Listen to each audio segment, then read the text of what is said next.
But these marketers hitting these smaller companies need to still understand there is a large population of business owners who don't understand what you're going to be. This really great, you can have a great system and it can be fantastic. It either is going to be too confusing, too cost prohibitive, or they don't even understand how to be marketed to in the process. So there really has to be some basics out there for the smaller business owner. Hello and welcome to our next episode of Tech Monk series. I'm your host Ananya, and we're very excited to have all of you join us today. PieMonk brings together experts from around the globe who are exceptional personalities in their sphere of tech. We aim to establish the Tech Monk series as your go-to hub for all the things related to AI, machine learning, deep tech, and many more. Let me now welcome today's guest, Howard Wolpoff. Our introduction will not be enough to justify the work done by Howard. He has been in the tech marketing industry for more than 25 years. Not just this, he is also one of the very famous marketing experts with great knowledge to also coach the future marketing influencers. Having been in the multiple roles over the period of 25 years, like client relations specialist, director of sales and marketing, director of digital marketing, vice president client integration, and now the chief marketing strategist.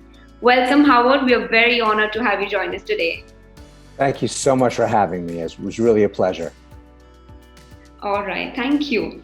So, since we've been talking that you are a huge part, like for 25 years and more, into the marketing technology community, we would love to hear your experience in this field and how it has changed over time. Like, how has the evolution of technology transformed the concept of marketing? Well, yes, things have definitely changed since my career started. I was involved in many different capacities with technology all throughout. One of my earliest opportunities was helping to be part of the building process and implementation of a huge sports complex in New York City, multiple sports venues. And one of my roles there at the beginning was really helping to build the software to run the company, to make sure everything was really wired the right way for all the integrations needed for the different venues to work together and separately at the same time. So I had a very amazing experience and a really fast learning process with the developers that we had hired, and they had me. I was there, I guess, hands on the ground because they were in a different country. And we really put together something wonderful that's now running for over 25 years. Over the course of time, the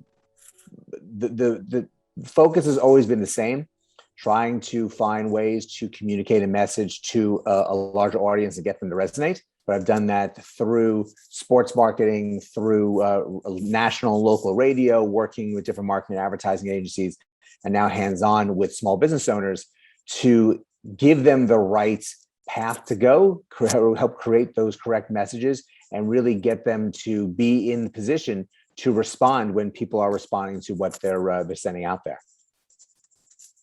That's I think an amazing transformation and evolution that I see, and with the aim that you have to reach out to the maximum target audience. So speaking about this, I would really want to know, like we've always spoken about the ease marketers have post the introduction of technology, but there also exists a different side of the crowd, which is the audience receiving all the marketing strategies everybody keeps doing. That's in the form of emails and different reach outs, like endless reach outs and promotional posts. But do you think like there's any behavioral change from the audience side, and if it is, then is it positive or negative? The audience is always changing, and you can kind of feed off of what their responses are. So going way back, one of the first things that businesses were doing were pop-up ads. Once internet started and people were actually getting more access, you go to a website and pop-up ads just keep popping up onto the screen. And those stopped because the audience could not stand them. They were just an annoyance, and they would just click them off, but they'd be annoyed with the website before having a chance to really spend time with it. That is important to read what the audience is doing. You can get that if you're doing an email campaign and you're getting a sense of, on the one hand, how many people are opening the email and people clicking on it, and how many people are asking to get removed from your list. So you have to feed into that. Of course, you definitely need to remove someone once they've asked to be removed. I have an experience right now with a marketer who seems to have multiple lists. He seems to put people on all these different lists. You said okay to one, I'm going to put you on 10, and you can get off of a couple, but then you find you're still getting emails because of what he's done, the redundancy. So it can be very frustrating for people if you're not listening and responding to the audience, but you really have to make sure that you are always testing and tweaking your message so that it can get through that factor, and people can appreciate what you're sharing with them so they can respond to it. I agree. I mean, I self have had experiences where, sometimes some emailers feel like a torture, back to back emails, but then some really give good insights and, good knowledge and information about whatever, that speaks about product, service, or in general. That's something that even I have experienced. All right. So, I mean, trying to understand the further challenges that we have, I wanted to understand, like, talking about the upcoming challenges related to IT and technologies, data securities and the responsibilities, the ethics in AI, which is gaining like significant importance. I mean, in today's time. So people, fear that automation would soon overpower the human intelligence, and then this is like due to the careless used by different countries and major corporations. Like, is this a concern for everybody? Is this something we need to worry about? I think there's a greater concern with cybersecurity right now. You saw a lot here in the United States. There have been a number of larger businesses that's gotten the media play on the companies coming, these infiltrators coming in and taking over their activity until they pay a certain level of ransom. And that becomes a huge challenge for these companies. And some have paid multi-millions of dollars in doing that. But you're not hearing about the smaller companies that are getting this happening to themselves as well. So cybersecurity is a big issue. But I think the bigger issue is that you have a lot of small companies who don't even understand what can happen for them positively if they put some automation into their system. Small business owners have a lot on their plate and have a lot of challenges. And they're trying to do things one by one, which really takes up a lot of time, and mostly because they don't understand what is out there to help them. Correct. I think a lot of people are yet unaware about the different automation tools we have, for easing the human effort and the human intervention. Less of errors that we can also, see. Less of human intervention means less of errors that we come across. So, linking this up, we have a blog recently that we published on the PyMonk website. So, which indirectly hints us about the various marketing automation tools we have.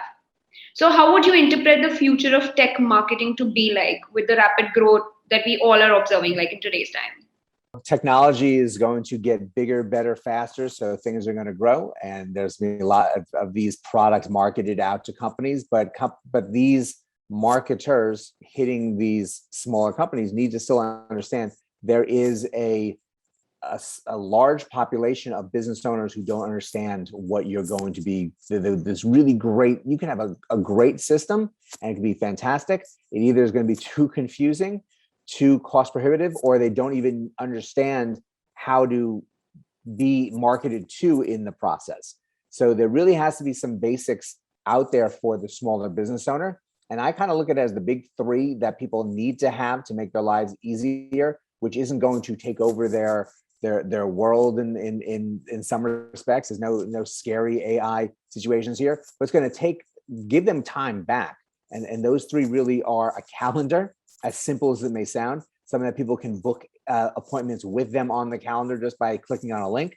An autoresponder because everyone should have some sort of list. And the best way to get information out to list is by using these autoresponders. So there's a sequence and multiple messaging that goes along with it, and really a CRM so that you're tracking your customers and have different integrations with them so that you can get what sometimes is giving out messaging. Sometimes it's you just knowing when's the next time to speak to someone, because the sales process is not a one call opportunity or two calls. Sometimes you have to reach out to people between 5 and 12 times, and you need to assist them to do that. Otherwise, your head is going to explode trying to track all these people you have to be in contact with.